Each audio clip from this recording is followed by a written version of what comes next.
మా విప్పు రామచంద్ర నాయక్, దూర్నకల్ ఎమ్మెల్యే రామచంద్ర నాయక్ గారు, డాక్టర్ రామచంద్ర నాయక్ గారు, మరి నేను, ఎందుకంటే మన దగ్గర ఎస్టీ పాపులేషన్ ఎక్కువ ఉంది, మన రాములు నాయక్ సభావత్ రాములు నాయక్ ఎక్స్ఎమ్మెల్సీ గారు, మేమందరం పోయి రేవంత్ రెడ్డి గారిని సార్ ఇట్లున్నది, మాకు చాలా రోజుల నుంచి టీఆర్ఎస్ ప్రభుత్వంలో ఎన్నోసార్లు విన్నపాలు చేసుకున్నా కూడా సెలవు దినం ప్రకటించలేదు.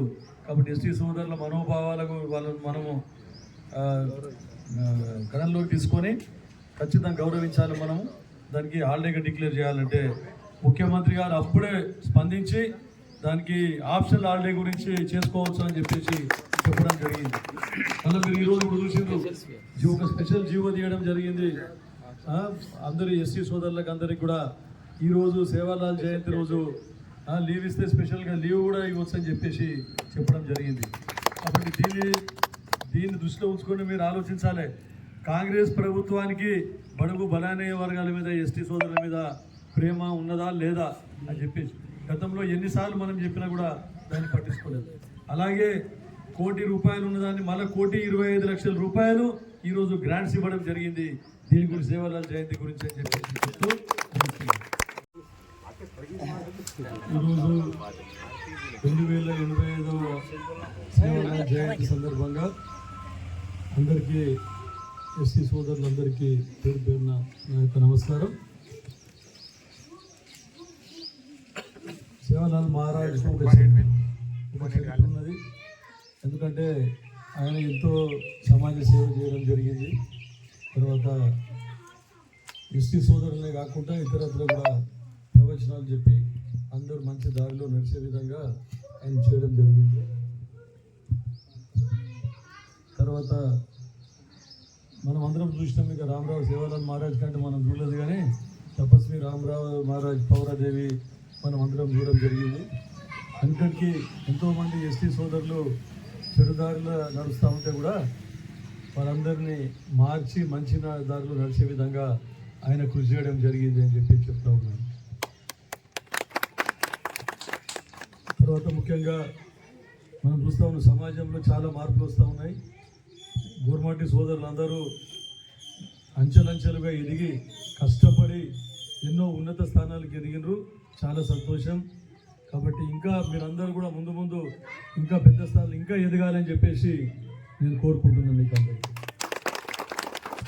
ఇంకా గతంలో కూడా మీ ఎస్సీ ట్రైబల్స్ని ఏదైతే బడుగు బలైన వర్గాలు అడవులలో నివసిస్తుంటప్పుడు అట్లాంటి వారిని అన్ని విధాల మౌలిక సదుపాయాలు కల్పించి పైకి తీసుకొచ్చిన ఘనత మన కాంగ్రెస్ ప్రభుత్వాలది, కాంగ్రెస్ పార్టీ దాని గురించి చెప్తాము.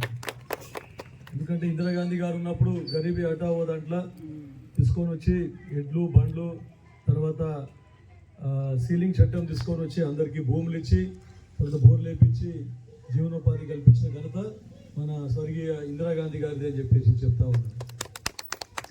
ఈరోజు ఇంతమంది ఉన్నత స్థానాల్లో ఉన్నారు. గెస్టెడ్ హెడ్ మాస్టర్ నుండి పట్టుకొని ఎస్ఐలు, సిఐలు, డిఎస్పీలు, ఎస్పీలు, తర్వాత జాయింట్ కలెక్టర్లు, ఐఏఎస్ ఆఫీసర్లు, ఐపీఎస్ ఆఫీసర్లు కూడా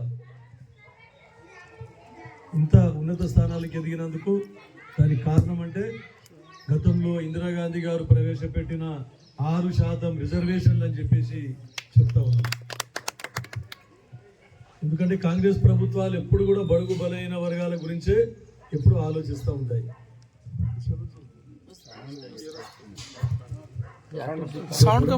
బడుగు బలైన వర్గాల అభ్యున్నతి గురించి పాటుపడేదే కాంగ్రెస్ పార్టీ, కాంగ్రెస్ ప్రభుత్వాలు అని చెప్పి చెప్తా ఉన్నారు. తర్వాత మీరు చూసిండ్రు, అన్ని కాంగ్రెస్ ప్రభుత్వాలు చేస్తే కూడా మన తెలంగాణ సాధించుకున్నాం.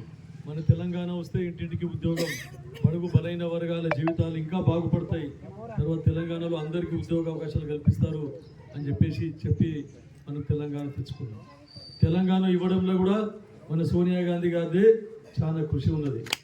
ఎందుకంటే పార్లమెంట్లో బిల్ పాస్ చేసి తెలంగాణ ఇచ్చిన ఘనత సోనియా గాంధీ గారిది. అయితే మనము ప్రభుత్వము టీఆర్ఎస్కి అప్పచెప్పడం జరిగింది. దాంట్లో మిగులు బడ్జెట్ రాష్ట్రం 17,000 కోట్ల మిగులు బడ్జెట్ రాష్ట్రంతో ఉన్నటువంటి తెలంగాణను 10 సంవత్సరాలు వారికి అధికారం ఇస్తే ఈరోజు 6.5-7 లక్షల కోట్ల అప్పు చేసి ఒక 10 సంవత్సరాలు వెనక్కి నెట్టేయబడ్డదానికి కారణం గత టీఆర్ఎస్ ప్రభుత్వాలని చెప్పి చెప్తా ఉన్నాం. తర్వాత ముఖ్యంగా ఈరోజు కూడా మీరు చూస్తూ ఉన్నారు మా రేవంత్ రెడ్డి గారు ముఖ్యమంత్రి అయిన తర్వాత గతంలో ఎన్నికల్లో కూడా చెప్పడం జరిగింది బడుగు బలహీన వర్గాలకు ఎస్సీ ఎస్టీ బీసీ మైనారిటీలకు కూడా సముచిత స్థానం కల్పిస్తామని చెప్పడం జరిగింది. దాంట్లో భాగంగా ఈరోజు కూడా అసెంబ్లీలో బీసీ కులగణన మీద ఈరోజు అసెంబ్లీలో తీర్మానం ప్రవేశపెడతా ఉన్నారని చెప్పేసి మీకు అందరికీ తెలియజేస్తాను. గతంలో ఉన్న ప్రభుత్వాలు 12% రిజర్వేషన్లు అని చెప్పింది, కానీ ఇప్పటి వరకు దాన్ని అమలు చేయలేకపోయింది. కానీ మనం ఎలక్షన్లో చెప్పిన హామీ ప్రకారం ఈరోజే ఇంకా ఇది ఫస్ట్ బడ్జెట్ సమావేశాలలోనే బీసీ కులగణన గురించి తీర్మానం